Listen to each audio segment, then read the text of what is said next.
Deus é Deus. Não importa o que Ele faça, não importa o que aconteça, né? Nós acabamos de louvar, Deus é Deus, e nós precisamos entender isso. Muitas vezes nós reclamamos de Deus, nós achamos que Deus não fez a coisa certa, que nós talvez pudéssemos fazer até melhor que Deus. Então, não é essa a ideia, né? A ideia é que nós entendamos que Deus é perfeito, Deus é poder, Deus é tudo nessa vida. Então, que o Senhor, Deus Todo-Poderoso, nos perdoe por muitas vezes que não entendemos a sua mensagem. Obrigado, Senhor. Boa noite, igreja, graça e paz do Senhor Jesus, amém? Aleluia, estamos nós aqui de novo, mais um domingo, o último domingo de outubro, e já vamos começar novembro, 2 meses nós estamos esperando o nascimento de Jesus novamente, né? O ano passou muito rápido, 2023 parece que, apesar de todas as coisas ruins, péssimas, horríveis que foram feitas nesse ano, ele passou muito rápido, né? Passou bastante rápido. Glória a Deus por isso, né? Jesus falou que os tempos finais seriam abreviados justamente pela dificuldade, justamente pelo peso, e que nós não suportaríamos se ele fosse normal. Então, acho que Deus está vendo, né? Lógico que Deus está vendo, né? Ele previu tudo isso. Nós estamos em anos terríveis, o demônio está andando na terra já está se preparando para aparecer o anticristo, tudo está preparado, né? E ele fala, se não abreviar os tempos, nós não suportaríamos. Por isso que a gente vê que cada dia está mais rápido, né? A gente começa a segunda-feira a trabalhar, fala, nossa, de novo, a semana inteira, quando sextou, né?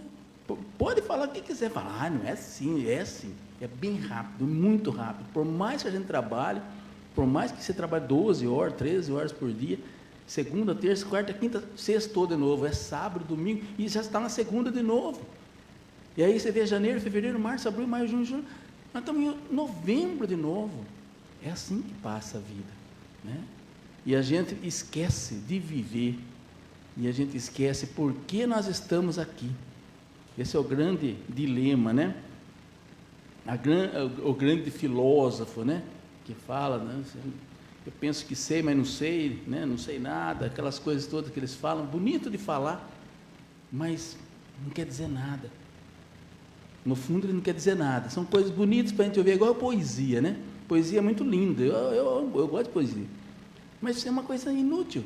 Se eu pudesse, eu te dava a lua de presente, né? E daí? Você não pode, não tem como dar a lua, mas a gente acha bonito, né? Aquele chão estrelado, que chão estrelado? Como é que pode ter um chão estrelado?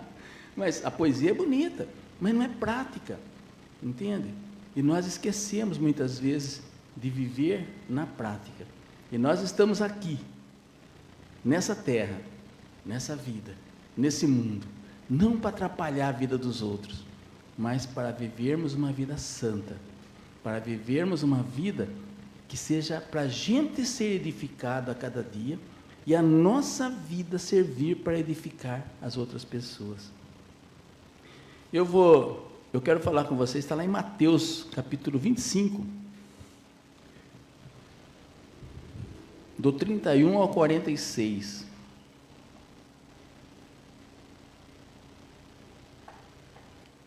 Vocês vão perceber pela leitura e as explicações, né? Por que nós estamos aqui nessa vida? Tem muitas coisas. Mateus 25, 31 até o 46. E eu coloquei como tema assim, né? Ele está entre nós e nós não o conhecemos. Jesus está entre nós, através do seu Espírito Santo, através do próximo, através de um monte de coisa, né?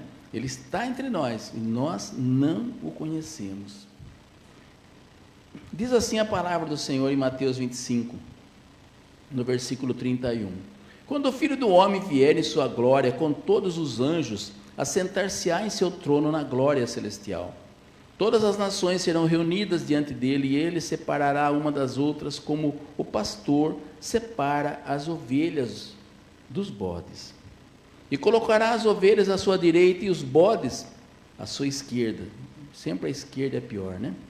Então o rei dirá aos que estiverem à sua direita: venham, benditos de meu Pai, recebam como herança o reino que lhes foi preparado desde a criação do mundo. Pois eu tive fome e vocês me deram de comer, tive sede e vocês me deram de beber, fui estrangeiro e vocês me acolheram, necessitei de roupas e vocês me vestiram, estive enfermo e vocês cuidaram de mim, estive preso e vocês me visitaram. Então os justos lhe responderão: Senhor, quando te vimos com fome e te demos de comer, ou com sede e te demos de beber? E Jesus responde, quando te vimos como estrangeiro, não, eles ainda perguntando, quando te vimos como estrangeiro, te acolhemos, ou necessitado de roupa e te vestimos? Quando te vimos enfermo ou preso e fomos te visitar? E Jesus responde: digo-lhes a verdade, o que vocês fizerem a alguns dos meus menores irmãos, a mim o fizeram. Então, ele dirá aos que estiverem à sua esquerda: malditos, apartem-se de mim para o fogo eterno preparado para o diabo e os seus anjos. Pois eu tive fome e vocês não me deram de comer, eu tive sede e nada me deram para beber, fui estrangeiro e vocês não me acolheram, necessitei de roupas e vocês não me vestiram, estive enfermo e preso e vocês não me visitaram. Eles também responderão: Senhor, quando te vimos com fome ou com sede, ou estrangeiro, ou necessitado de roupas, ou enfermo ou preso, e não te ajudamos? E ele vai responder: digo-lhes a verdade, o que vocês deixaram de fazer a alguns desses mais pequeninos, também a mim deixaram de fazer. E estes irão para o castigo eterno, mas os justos viverão a vida eterna. Amém? Glória a Deus.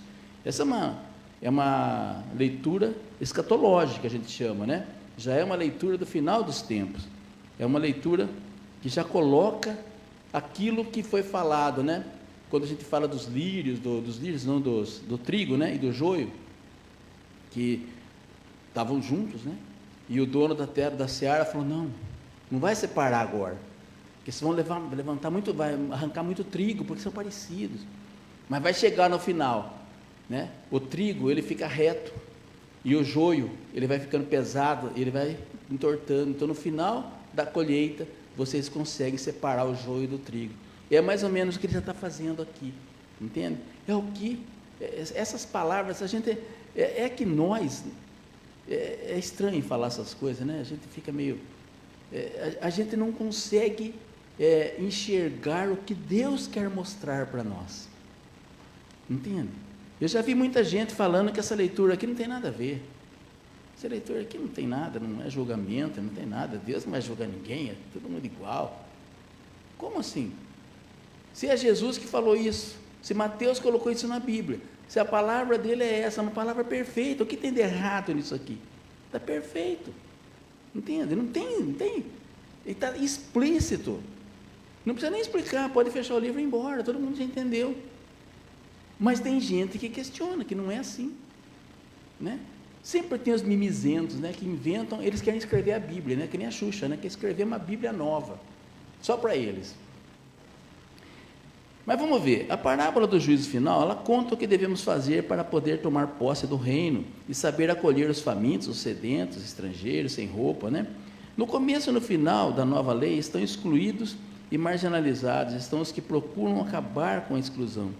No final do século I, logo depois do primeiro século, quando João tinha sido morto também, era o último dos apóstolos, as comunidades cristãs eram uma minoria, porque a Jerusalém tinha sido destruída no ano 70, e dispersou todo mundo.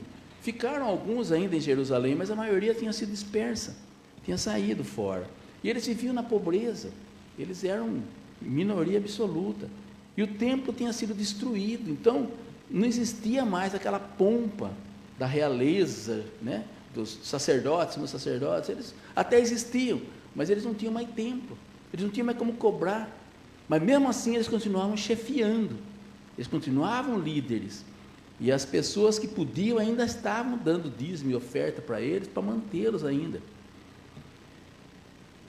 Pareciam então, esses cristãos, pareciam grupos dissidentes dentro do mundo judeu, ainda não tinha liderança própria, era um monte, era um bandinho aqui, um bandinho ali, um bandinho lá, não tinha quem organizasse, porque os discípulos tinham morrido todos. Seus superiores jurídicos ainda eram os escribas e os fariseus. Então, quem mandava neles ainda, porque naquela época eles não tinham uma parte assim, prefeito, governador, não existia esse tipo de coisa lá. Eram os próprios fariseus e os escribas que mandavam neles, né? O que havia eram missionários e missionárias ambulantes que passavam pelas comunidades para poder animar. Então, eram aquelas pessoas que eles iam numa igreja, pregava, animava a turma, aí ia na outra igreja, animava, e a igreja ficava entre eles mesmo. A igreja não era uma igreja como nós conhecemos, era um montoado de pessoas que adoravam a Deus da melhor maneira que eles podiam. Não existiam tantos, porque todos aqueles que Paulo tentou levantar, muitos morreram, já tinham morrido também, porque já tinha 80 anos, 60 anos, 70 anos, já estava muito velho, doente, ou até morto, porque naquela época também, com 50 anos, era uma idade já de muita... A pessoa com 60 anos, 70 anos, já era totalmente idoso e já não tinha mais condição de viver. A gente imagina, da Bíblia eu vivia 200 anos, não é assim. Antigamente, né, bem no comecinho da Bíblia, é assim, mas depois Deus foi reduzindo a idade. E nessa época de Jesus, o maltrato que eles tinham, né, eles não tinham comida, era maltrato, era trabalho mesmo duro que eles tinham que fazer, não dava, tinha uma doença, não tinha remédio, não tinha o que fazer. Então, com 50, 60, 70, o cara com 70 anos era o cara superou a marca, né? João ainda viveu mais, né? Diz que João viveu até quase 100 anos, não acredito muito nisso, mas enfim, foi mais ou menos 90 anos, pelo menos, que ele viveu, foi um dos que mais viveram, né? O último a morrer. Mas depois, no século I, é onde virou, né? Porque Jesus foi do século 0, né? Vamos dizer ali, do 0 até o 1, né? No 1 começou ano 100, né? Do ano 100 para frente, eles já estavam assim, sem uma cabeça para comandar. Naquele momento, eles estavam só eles, os grupinhos. E o que havia eram esses missionários, eram pessoas simples, leigas, sem muita instrução, por isso era desprezada e perseguida pela liderança, dos judeus mesmo, passavam fome e sede e muitas vezes eram jogados na prisão. Essa situação é o pano de fundo da parábola do juízo. Jesus, ele sabia que ia acontecer aquilo, mas ele não chegou a viver aquilo, porque ele morreu no ano 33, tem que ver isso, né? Então ele morreu bem antes, 70, 80 anos, 100 anos antes desse acontecimento, mas ele sabia que ia acontecer isso, né? Então ele pregou para os judeus mesmo ali, nem foi para nós aqui, nós usamos essas leituras agora para o nosso tempo, mas Jesus pregou para a realidade deles ali, que ia acontecer e aconteceu. As pessoas desprezavam os cristãos, né? É que ele falou, você via um pobre, não dava comida para o pobre, via o pobre preso, não ia visitar, o pobre doente, não iam fazer nada por ele, com sede não dava água. Era aquele judeu pobre que estava lá jogado, que eram os cristãos, né? Já no versículo 31 a 33, é a abertura desse julgamento, né? Chegou a hora do julgamento, o Filho do Homem aparece, reúne os seus em redor dele, né? Ele reúne todas as nações do mundo, separa as pessoas como o pastor separa as ovelhas dos cabritos. O pastor sabe discernir, ele não erra. As ovelhas à direita, cabritos à esquerda. Jesus não erra, ele sabe discernir bons e maus. Não vai adiantar eu chegar lá, se Jesus chegar para mim e falar, pastor, você vai ficar para o lado esquerdo, você é um cabrito. E eu falo, não, senhor, que isso, eu pregava a sua palavra. Ele vai olhar para mim e falou assim, eu não te conheço, pode ir para o lado de lá, afasta de mim. Como ele pode falar isso para muita gente que a gente acha que é bom e para muita gente ruim, principalmente, né? Imagina as capetaiadas que nós temos hoje no mundo, fazendo só maldade, como que vai, né? Com certeza, a gente acha pelo menos que Deus vai se apartar deles, né? Espero que chegue na hora, haja justiça realmente, né? Porque se nem lá esses caras não perder, se até lá no céu ainda eles conseguirem levar o juízo do lado deles, aí fica difícil. Jesus não julga e nem condena, né? Ele apenas separa. É a pessoa mesmo que se julga e se condena pelo seu relacionamento com os pequenos. É uma atitude importante, né? Jesus só fala, você para lá, você para cá. Mas por que eu estou para lá? Por causa disso. Mas quando que eu fiz isso? Quando você não fez aos pequenos. Quando você não ajudou as pessoas que precisavam. Quando você mandou prender 1.800 pessoas que estavam na frente do QG, com Bíblia na mão e orando. E você falou que tudo é terrível, né? Pessoas marginais que precisam ser presas. Entende? É assim que Jesus está agindo. É como nós também, você passa por uma pessoa que às vezes está sentada na calçada precisando de um pão, você passa e fala, eu não vou dar nada para esse cara, não. Hoje eu estou com pressa, vou trabalhar, não dá tempo de cuidar. Quantas vezes a gente às vezes despreza as pessoas que estão no sinaleiro, né, no semáforo, e não dá nada. Eu também não aconselho muito a dar. Eu acho que a gente devia aconselhar essa pessoa, a gente devia ter um folhetinho e saber onde que tem as ajudas, entregar para a pessoa, falar, vai lá em tal lugar que você consegue. Porque a gente não sabe também quem está na rua para ficar entregando, né? Mas eu não sei como Jesus vai julgar a nós. Né? Ele também sabe das boas intenções da gente. Apesar que falam que de boas intenções o inferno está cheio, né? Então a gente não sabe como vai ser. Mas Jesus não julga, ele simplesmente fala o que você é. No versículo 34 até o 36, né, eu vou falar de pedacinho em pedacinho. Sentença para os que estiverem à sua direita. Né? Os que estão à direita são chamados benditos de meu Pai. Recebem a bênção que Deus prometeu a Abraão e a sua descendência. Lá em Gênesis 12:3 ele fala, abençoarei os que o abençoarem e amaldiçoarei os que os amaldiçoarem. E por meio de vocês, todos os povos da terra serão abençoados. Essa é a bênção que a gente fala que é de Jerusalém. Né? É a bênção de Jerusalém. A gente tem que abençoar Jerusalém. Quem amaldiçoa Jerusalém vai ser amaldiçoado. E quem abençoa vai ser abençoado. Por isso também é outra coisa importante. Né? A gente tem que abençoar, tem que orar por Jerusalém. Eles estão lá em guerra, com muitas dificuldades. Eu estava vendo a Aline, né, que é brasileira, que mora lá, o marido dela foi para a guerra. Ela tem um nenêzinho de 1 ano e meio, 2 anos, e está grávida de mais um, que vai nascer agora. Não sabia que ia ter guerra, né? Estava tudo bem lá para eles, né? Agora vai nascer, acho que mês que vem, se não me engano. E talvez o pai nem veja a criança, dependendo da situação, né?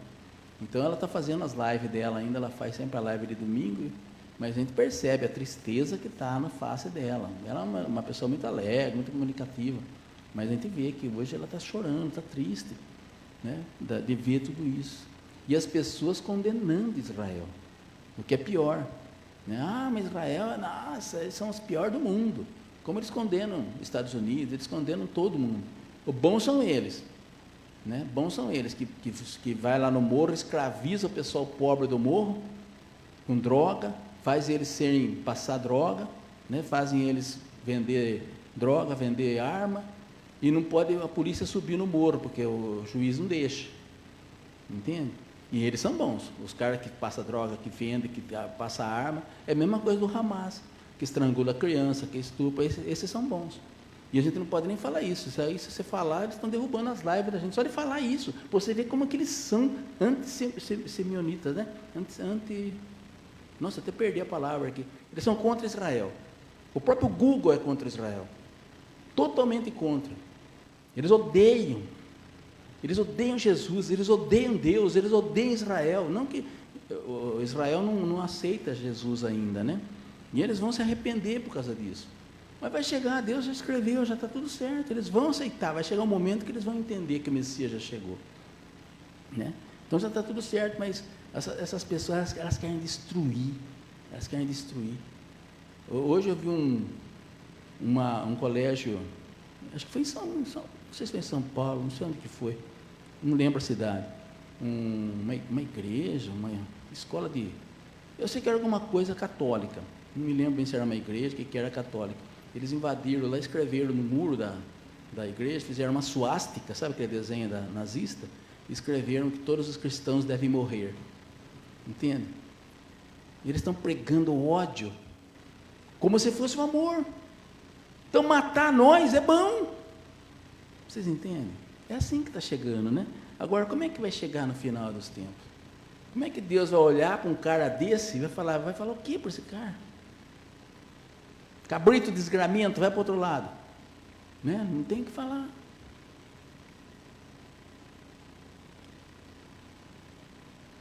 Eles são convidados, os da direita, né, a tomar posse no reino. Esse reino é preparado para eles desde a fundação do mundo. Olha que maravilha, gente. Vocês veem como é bom? Se a gente conseguir, né?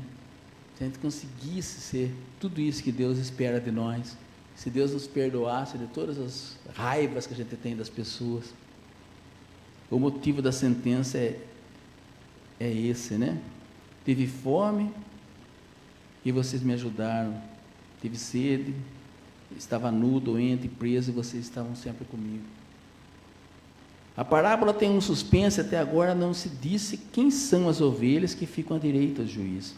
Sabemos apenas que elas escolheram o juiz quando este estava faminto, sedento, estrangeiro, nu, doente, preso, e pelo jeito de falar, meu pai e filho do homem, sabemos que o juiz é o próprio Jesus.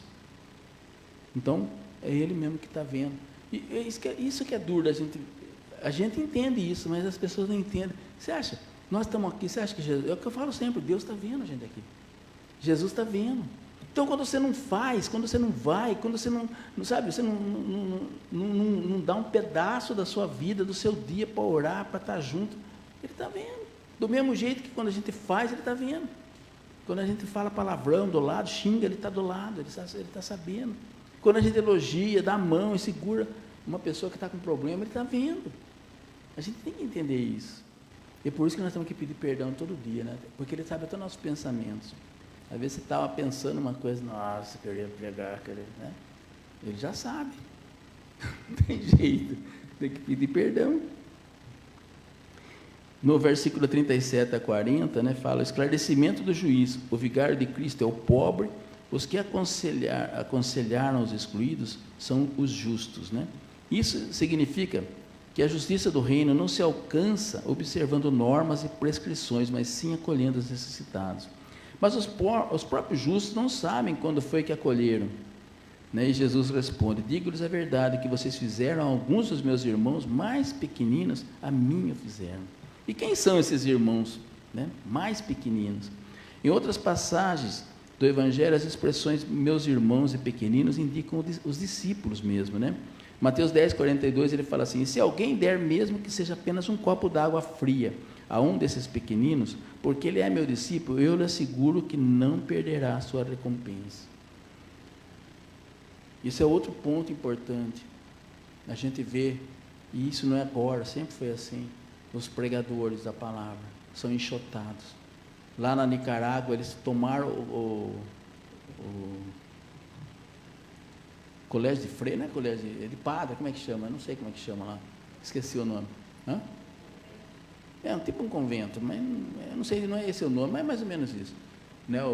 As terras que a Igreja Católica, a Igreja Católica ganhou também muita coisa, né? Muita doação, compraram também, tem lá, é deles, não importa, né? É deles.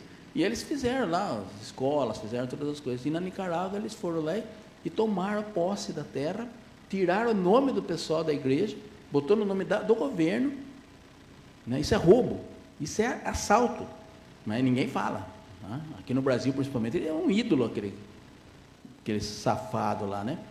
Aí e pegaram os padres e tiraram a nacionalidade deles, eles eram nicaragüenses, agora não são mais nada, eles perderam o documento, eles estão sem apatriados, entende? O que vai ser desse cara? É isso que eu falo, você imagine um cara desse, que nós estamos vendo que é um crápula, aí no julgamento final, Deus chegar e chamar ele e falar assim, vai lá minha ovelha,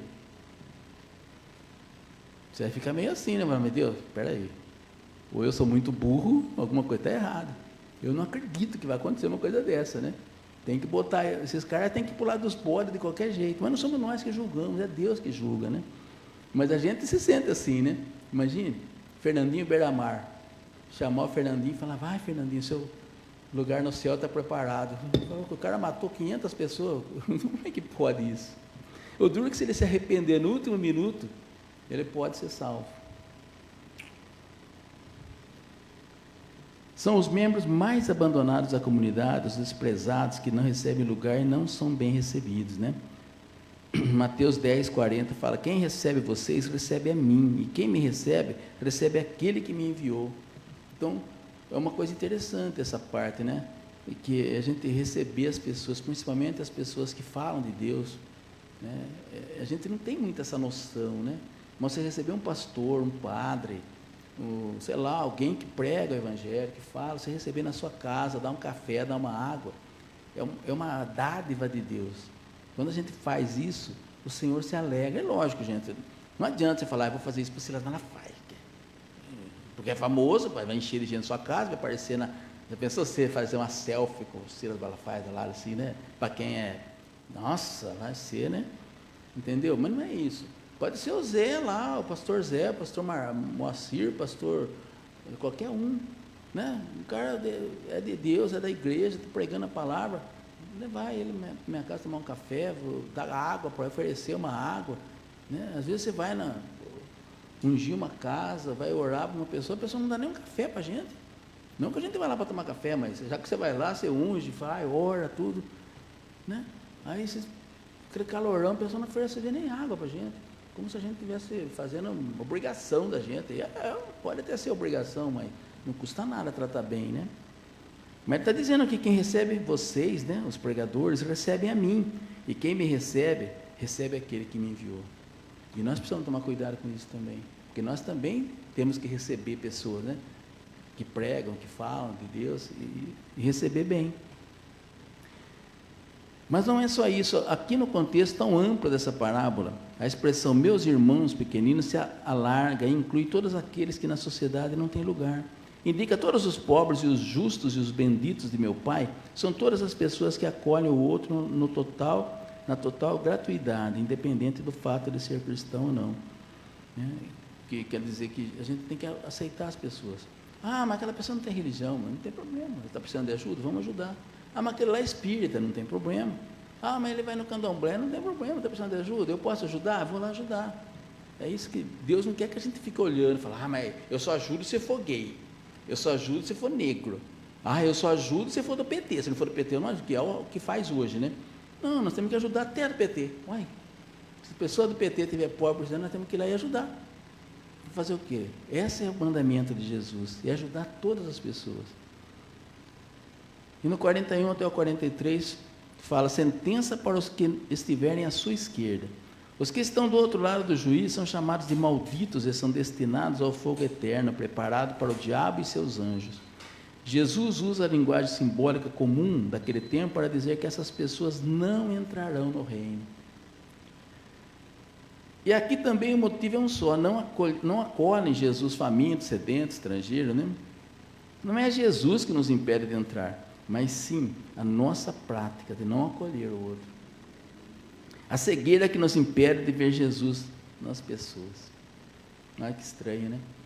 A gente não consegue, muitas vezes a gente vê as pessoas com cobiça, ou com raiva, ou com inveja, né? Nossa, olha o cabelo dela, já tem um cabelo assim. Então a gente vê as pessoas com inveja. Nossa, aquela é rica, aquela não quero nem saber. É um negócio assim. Ou então aquele pobre fedido lá não possa nem chegar perto. Entende? Isso eu estou falando porque é uma coisa natural de nós pensarmos. A gente às vezes pensa, né? Por mais que a gente vigie, tem certos momentos da nossa vida que a gente acaba derrapando nisso. E a gente pode chegar lá. Às vezes você prega, às vezes você ora, às vezes você faz tudo certinho, mas você nunca ajudou as pessoas, ou desprezou muitas pessoas. Vai chegar no momento lá e vão apartar você. No 44 até o 46 fala, né, o pedido de esclarecimento e resposta do juiz. O pedido de esclarecimento mostra que se trata de gente comportada, pessoas que têm a consciência em paz. Então, estão certas de terem praticado sempre o que Deus pediu. Por isso, estranho quando o juiz diz que não vai acolher. Vocês percebem? São pessoas que estão na igreja. É isso que ele quer dizer. São pessoas que estão ali, que estão orando, que estão indo, que estão dando oferta, que estão... Só que na hora que precisa ajudar uma pessoa, não consegue ajudar. Precisa estender a mão, ele não consegue estender a mão para ninguém. É estranho, né? A gente ouvir isso, é estranho. No 45 ele fala, né? Digo-lhes a verdade, o que vocês deixaram de fazer alguns desses mais pequeninos, também a mim deixaram de fazer. A omissão, né? Não fazer as coisas, mas apenas deixaram de praticar o bem. Tem muita gente... eu sempre falo isso, né? Às vezes, não sei se vocês entendem, mas um dos grandes pecados que nós temos é da omissão. O que é a omissão? Simplesmente não fazer. Eu podia ter levantado e socorrido aquela pessoa, mas eu preferi ficar sentado. Eu podia ter ido lá e aconselhado aquela pessoa para não se suicidar, por exemplo, mas eu preferi ficar quieto na minha. Quantas pessoas eu escuto isso das pessoas? Eu não me meto na vida dos outros. Eu não me meto nas coisas. Não, isso aí cada um faz o que quer, cada um tem seu pensamento, eu não vou me meter nisso. Mas não é questão de se meter, é que muitas pessoas precisam de uma palavra amiga, precisam de uma oração, precisam de um abraço, gente. Às vezes um abraço, um aperto de mão, né? Às vezes dependendo da pessoa, né? Hoje nós temos crianças que estão com depressão. Eu sei que vocês vão falar, mas depressão é doença. Mas da onde que começa a depressão? Eu sei que depois ela vira doença, mas da onde ela começa? Ela começa, você fica sozinho, você começa a ficar isolado, porque você, parece que ninguém gosta de você. Você olha para as pessoas e fala, nossa, está todo mundo olhando para mim porque meu nariz é grande. Se eu falar isso, eu estou perdido, né? Porque o nariz é enorme, né? Então, eu pensava antigamente nisso, que eu sou feio, espinhudo, falo, nossa, ninguém vai com a minha cara. E tem hora, mesmo hoje, tem dia que a gente olha e fala, nossa, estou tão sozinho, parece que não tem ninguém ligando para mim. Se você deixar isso corroer seu coração, você vai para a depressão. E o que falta? Alguém, você às vezes tem força sozinho de sair disso, mas nem sempre você tem. Você tem alguém do seu lado que fala, nossa, você está bonita hoje, hein? Você não gosta quando fala que está bonita? Mesmo que você não esteja. Né? Às vezes você não está muito bonita mesmo, está meio desarrumadinha, né? Mas se o marido chega, ou, sei lá, o filho, a filha chega, ai mãe, como você está linda hoje. Nossa, gente. Outro dia eu estava, não sei onde que eu estava, num lugar aí, eu estava esperando me chamar, não sei o que era, esqueci o que era. Sei que demorou um pouco, eu estava meio chateadão, meio nervoso já, que passou da hora, estava quase levantando para ir embora. Aí chega uma mulher com duas crianças, uma maiorzinha e uma de 5 anos, pequenininha. Aí ela ficou no balcão e eu estava bem do lado, sentado. E a menininha, os dois meninos, o menino falando para a mãe porque ele bateu, acho, no pequeno, quando eu estava lá fora, sei lá, e ele falava para ela, né, mãe, tira do castigo, mãe, tira do castigo. E a mãe falava, não vou tirar, não vou tirar. E o menininho, ele virou de costas para a mãe assim, e ficou olhando para mim. E ele começou a fazer coraçãozinho. E eu não prestei atenção nele, porque eu estava ouvindo, eu estava mais prestando atenção na menina que estava. Quando eu olhei para ele estava assim, né? Aí eu peguei e fiz assim para ele, né? Dei positivo. Aí ele veio assim me abraçar, falou, como que você é bonito? Quase que eu falo, você não enxerga muito bem, né? Mas tudo bem. Como que você, como o senhor, ou você, acho que ele falou você mesmo, né? Como você é bonito, e veio e me abraçou. Nunca vi o menino. Eu até fiquei meio assim, né? Porque hoje em dia tudo é pedofilia, dá até medo de abraçar, né? Mas estava a mãe dele do lado ali. Mas ele veio e me abraçou, até a mãe dele achou estranho também, né? Falou, nossa, bem. Aí me abraçou, aí eu soltei assim, falei, quantos anos você tem? Ele falou, 5 anos. E ficou olhando assim, sabe, fazendo assim, falei, nossa, que legal, né? Então, aí eu não estava contando tudo isso aí, falaram assim, criança é muito mais honesta do que adulto. Se a criança fala uma coisa, geralmente, ela não está mais com 5 anos. Então, se ela falou que a gente é bonito, não é porque é bonito, de miss, né? É outra beleza que eles estão vendo. Apesar de eu estar bravo, gente, eu estava nervoso. Eu não estava mostrando isso, né? Mas eu estava bravo, porque estava atrasado. Mas até me acalmou. A hora que ele falou tudo isso, me acalmou, até passou. Acho que Deus também, né, fala assim, deixa eu carmar essa ideia aí, porque senão... E o menininho veio falar isso. Mas é isso que eu falo, né? Então, e tem certas coisas que a gente precisa aprender a falar.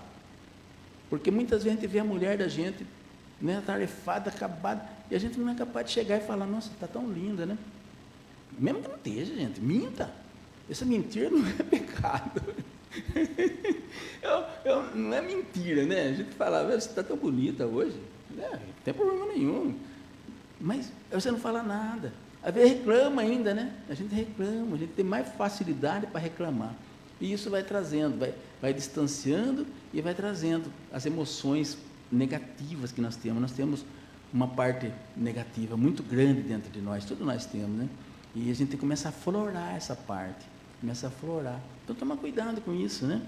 E é o que está falando aqui, a omissão, né? Não fizeram Essas pessoas deixaram de fazer, eles nem perceberam que eles não ajudaram os pobres, que eles não vestiram os que estavam pelados, né, sem roupa. Eles não visitaram os doentes, não fizeram nada. Eles não perceberam o que eles fizeram, porque é tão normal não fazer. Mas quando nós fizemos isso? Quando vocês não visitaram os pequeninos. Mas eu não conhecia eles. Você vê, nós temos mais de 40 casas de idosos em Piracicaba. E dentro dessas casas tem idosos que não têm visita. Eles não recebem visita. Não dá para visitar todo mundo, não tem condição. Mas a gente podia, como igreja, já pensou se cada igreja adotasse, nós temos 300 igrejas, mais de 300, cada igreja adotasse uma casa, e falar um sábado por mês, nós vamos lá fazer um culto, nós vamos levar um bolo, não sei se pode, aí precisa ver, cara. Mas precisa ver, né, porque não é todo mundo que pode comer, então precisa ver direitinho, mas isso aí é modo de falar, vamos levar, não precisa levar nada, mas vamos dizer que leva um bolo, faz uma festinha, todo sábado os velhinhos vão ficar tudo esperando, aí vocês vão lá, né, imagine, jovens com violão, senta tudo junto, bate papo, as velharadas gostam de contar as coisas. Eu falo velharada, parece que eu não sou velho, né? Mas a velharada é mais velha, eles são de 80 anos, né? Bem mais velho que eu, né? Mas eles gostam disso, de conversar, de trocar ideia. Então, mas a gente não faz isso. A gente não faz. Né? Nós não fazemos e ninguém, a maioria não faz. Não dá tempo, porque sábado tem que ensaiar, sábado tem que ir na reunião, sabe? Vai ter a palestra, não sei do que. As igrejas enchem, né? A igreja é de segunda a segunda, é culto todo dia. Quando não é culto, é palestra não sei do que, é a visita não sei aonde, mas não é visita assim, é visita para, sabe, outro tipo de coisa. Então, não dá tempo, a gente não tem tempo para fazer as coisas. E isso leva a gente a ser omisso, né? E segue a sentença final, gente. Isso que é pior. Que ele fala assim, estes vão para o fogo eterno. Percebe? E a gente não acredita. A gente acha que ninguém vai para o inferno. Não tem fogo eterno. Mas então, por que Deus, se Deus escreveu, Jesus mandou, né, falou isso, Mateus escreveu isso, eu sei que depois vai pegar lá no hebraico, vai falar que não é bem isso, que é o Geena, que não sei o quê, mas no fundo o que Deus quis colocar para nós é isso, né? Que nós podemos ir para o inferno por não ajudar ninguém. Assim termina, né, esse livro. Os 4 evangelhos são um álbum de fotografia do novo povo de Deus. Nele, os primeiros cristãos conservaram para nós as fotos mais bonitas de Jesus. Conservaram as palavras de Cristo, não como palavras de alguém do passado, né? Porque para eles Jesus tinha morrido há 80 anos atrás, quando, né? Nessa época, então eles tinham uma visão ainda de Jesus bem próxima, né?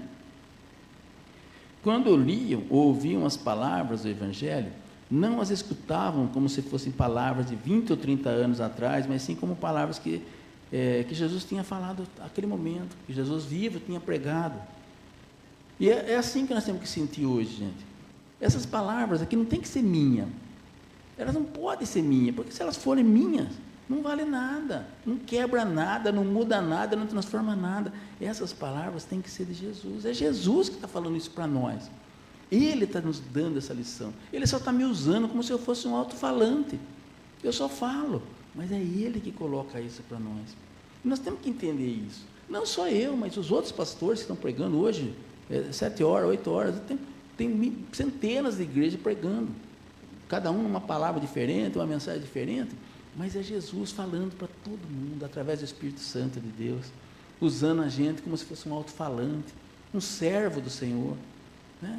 Então nós temos que entender, falando, o que eu fico às vezes irritado, até eu mesmo penso assim, nossa, mas que está aquele pastor, mas aquele pastor não prega legal, mas não tem que pregar legal, pregar bem ou mal, não é ele, a pregação dele, o jeito dele que importa, o que importa é a palavra que Deus coloca na boca dele.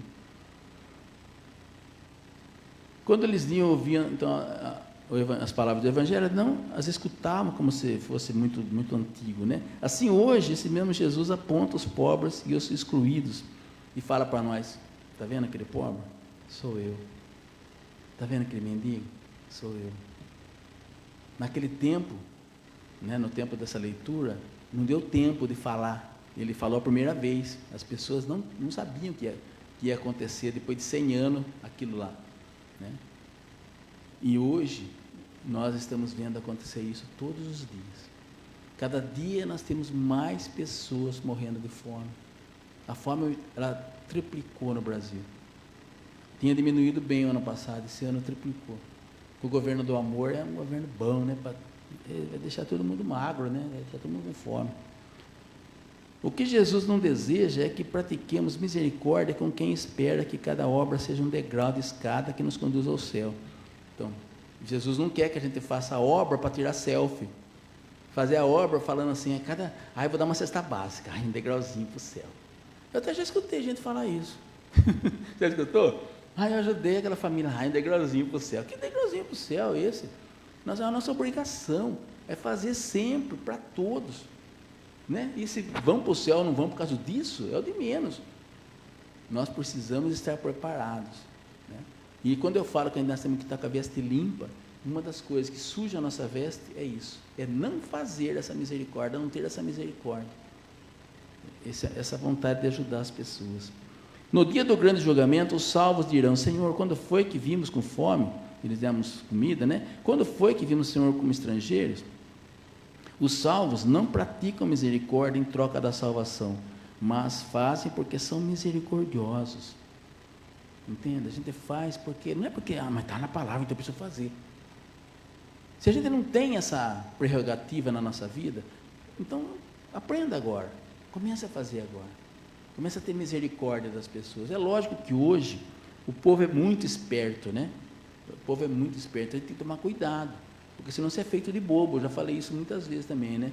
A gente é feito de bobo, porque tem gente que não trabalha, ele só vive das benesses do governo, das igrejas, das instituições. Ele fica aqui, ele pega 500 aqui, 200 lá, uma cesta básica aqui, uma cesta básica ali, ele vai vivendo. Trabalhar que é bom, não precisa. Enquanto você trabalha 14 horas por dia e ainda dá várias cestas básicas ou ajuda, né, as pessoas, e o safado não ajuda nada. Não somos nós que vamos julgar. Esse, na hora que chegar nesse julgamento, porque também o pobre será julgado, né? Não é só o rico, não é? Aqui não está falando de rico, está falando daqueles que não fizeram, porque tem muitos pobres. Por exemplo, eu sou pobre, e eu recebo 2 cestas básicas, e eu tenho um vizinho meu aqui que também é pobre e não teve oportunidade de receber. O que eu tentenho que fazer? Dividir minha cesta com ele. Mas eu sou pobre, eu vou ficar, não vou dar para ele não. Cabrito, já vai para o outro lado. Mas eu sou pobre, Senhor. Entendeu? Nós temos que tomar esse cuidado. Porque muitas vezes nós falamos isso, né? Mas eu sou pobre também, eu também não tenho que dar. A gente sempre tem alguma coisa para dar. É o que eu sempre falo, às vezes não tem dinheiro. Às vezes não tem dinheiro. Eu sei, é duro, o dinheiro hoje em dia está difícil, é espécime rara. Mas você tem amor, você tem carinho. Entende? Você estender a mão a uma pessoa. Ouvir uma pessoa falar, às vezes só de você ouvir uma pessoa, às vezes tem gente que ele está tão desejoso de falar, ele tem tanta vontade de falar as coisas, e não tem com quem falar, e a hora que ele senta com você, e você deixa ele desabafar, você fica enchendo o saco, porque tem gente também que você vai desabafar com ele fala mais que eu sei, né? Aí não dá também, não adianta. Então, a hora que você vai ouvir alguém, cala a boca, fica na sua. Deixa ele falar, fica só aconselha no mínimo, sabe? No mínimo. E a hora que for falar alguma coisa, tenta falar o que está aqui na palavra. Não tenta dar ideia, né? Porque eu tenho esse problema de dar a minha ideia, o que eu acho. Não é o que eu acho, é o que está aqui. Então, né? O que Jesus faria nessa situação que você está? Vamos ver aqui no Evangelho. Tá vendo? Jesus falando aqui para adúltera, por exemplo, olha o que ele está falando. Olha que né? Falando para o cego, então, ele está aqui. Vamos tentar ler. Às vezes no Antigo Testamento também tem algumas palavras. Por isso que nós temos que conhecer a Bíblia também, né? Para não ficar perdido nessa hora. Mas agora tem o Google, né? Você pode até perguntar no Google. Google, eu quero saber o que Jesus falaria para uma pessoa assim, assim, assim. Aí já parece uma passagem lá. Não é para fazer isso, mas enfim, né? Por via das dúvidas, na hora do aperto, pode fazer, né? No dia do grande julgamento, os salvos dirão: o que eu fiz, né? E os salvos não praticam misericórdia em troca de salvação. Que no julgamento final, não sejamos nós a tentar listar para Deus nossas boas obras. Isso é outra coisa importante. Deus vai olhar para a pastora e vai falar assim: venha, bendita do meu Pai. Você me alimentou quando eu estava com fome. Você me vestiu quando eu estava nu. Ele vai falar isso. Você fez. Venha para o meu lado direito. Seja abençoada, seu lugar está reservado. E se ele falar o contrário, não vai adiantar nada. Você fala: mas Senhor, mas eu ia lá, eu fazia, eu orava todo dia, fazia jejum. Não vai adiantar mais. A sentença já está feita. A sentença de Jesus é igual a sentença do Alexandre de Moraes, já está pronta. Não importa quem seja, ele já vai dar. É cadeia para todo mundo, 14, 17 anos para todo mundo, acabou. Não quero nem saber se o cara estava ou não estava, ele está preso. Mas Jesus também vai fazer isso, porque Jesus já vai ver, ele está vendo a nossa vida inteira. Ele lá não vê, mas Jesus vê, né? E ele vê e é justo. Então ele sabe o que nós fizemos. Não tem como a gente retrucar, né? E falar: viu, Deus, mas não é, mas eu fazia isso, não vai adiantar nada. Muitas vezes nós fazemos muitas coisas, mas nós não fazemos aquilo que agrada ao Senhor. Eu falo sempre isso, e eu penso muito nisso, né? Será que o que nós fazemos está agradando a Deus? Adianta eu orar 2 horas por dia, e a hora que eu passar na frente de um pobre, eu chutar o pobre? Por exemplo. Entende? Ou eu maltratar minha esposa, ou eu maltratar meu filho, mas eu orei 2 horas. Será que adiantou? Vocês entendem o que eu quero dizer? Então a gente tem que tomar cuidado, né? Não é questão, então não vou orar mais. Não, tem que orar, né? Ore 2 horas, mas trate bem do seu filho, da sua esposa. Às vezes a gente dá muita atenção para certas coisas. Ah, mas eu vivo na igreja. Nossa, eu vou 6 horas da manhã na igreja, fico lá até as 10 da noite na igreja, estou direto lá, atendendo pessoas, falando com pessoas. E a sua casa está lá, abandonada, por exemplo, né?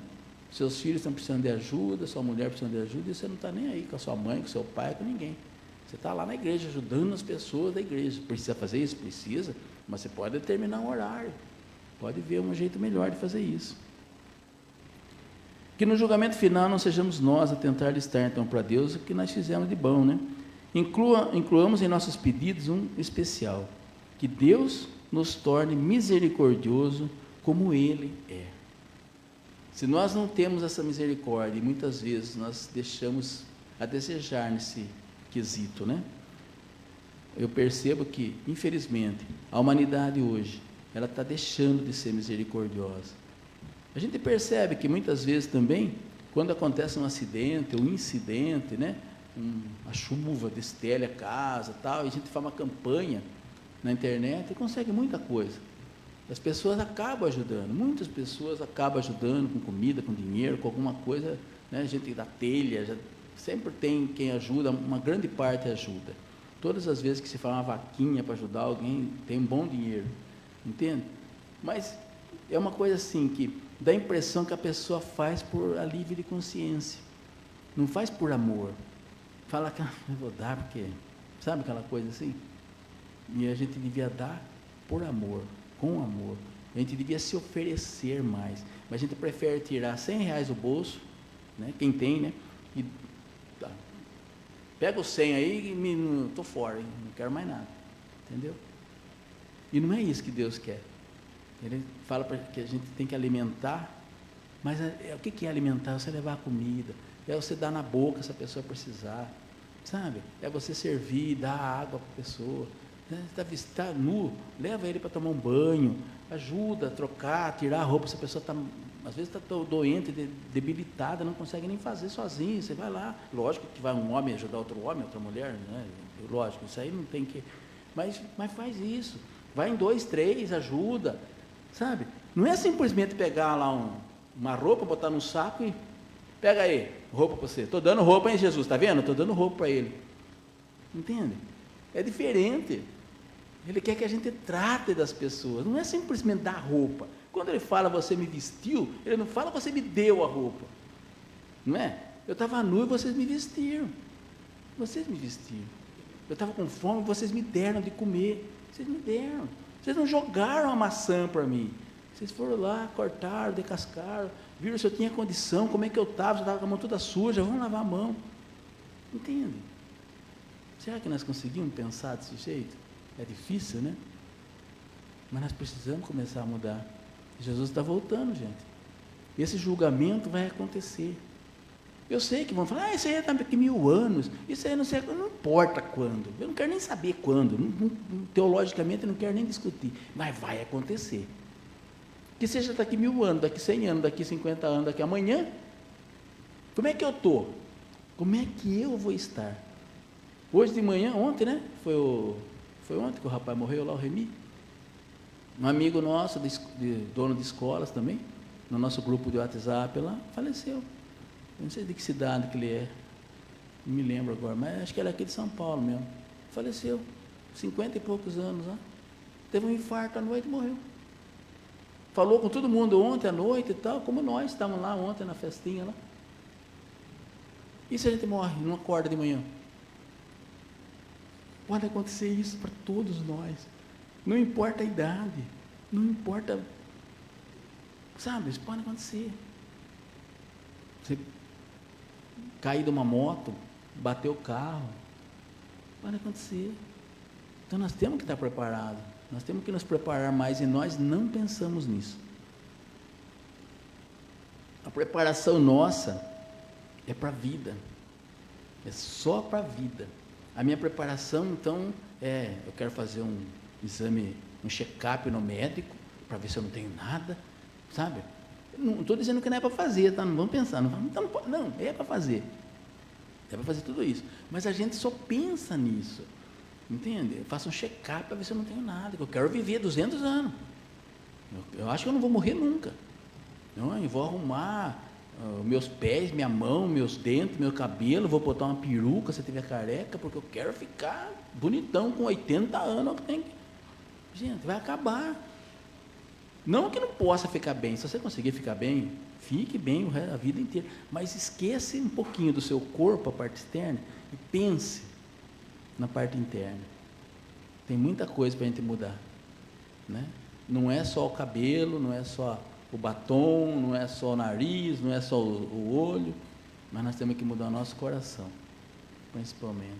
Aprender que não é só nossa filha, nosso filho, o nosso marido, nossa esposa que é importante. São importantes e nós precisamos cuidar deles primeiro. Mas depois nós temos que estender os nossos braços. Deus deu um bração grande para a gente. Dá para abraçar muita gente. Dá para tocar muita gente. Dá para ajudar muita gente. Eu não sei como fazer também. Mas vamos orar a Deus, pedir que Deus nos alimente com isso. Que eu não quero ser bode. Vocês querem ser bode? Vocês querem ficar do lado esquerdo? Chega de esquerda, né? Ninguém mais quer esquerda. Deus me livre. Vamos ficar do lado direito, com as ovelhas, né? Mas para isso nós precisamos fazer alguma coisa. Não deixar as coisas andar de qualquer jeito. Amém? Vamos fazer uma oração depois de orar pelos pedidos? Deus Pai Todo-Poderoso, obrigado, Senhor, por mais uma noite, por mais um culto, por mais uma palavra abençoada, Senhor. Esteja conosco, abra o nosso coração para que nós possamos entender tudo que o Senhor falou hoje para nós, Senhor. Edifique o nosso coração, que nós possamos sair daqui com vontade de mudar, Senhor, que nosso corpo, nossa alma, nosso coração seja transformado, em nome de Jesus. É o que eu te peço e te agradeço. Amém, Senhor. Louvado seja.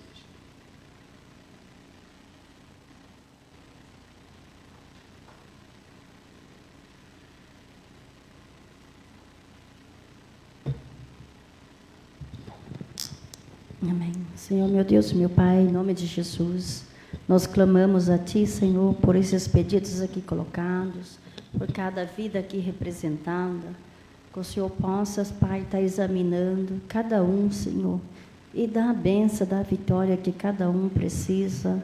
O Senhor que nos sonda, conhece as nossas necessidades, que o Senhor possa agir de maneira sobrenatural, Senhor, nesta noite, Pai. Visita, Pai, cada um, Senhor, e abençoa, em nome de Jesus, Pai, que o Senhor possa estar transformando vidas, Senhor, dando aquilo que cada um necessita, Pai, para a honra e glória do Teu santo nome. É o que nós oramos e te agradecemos. Amém.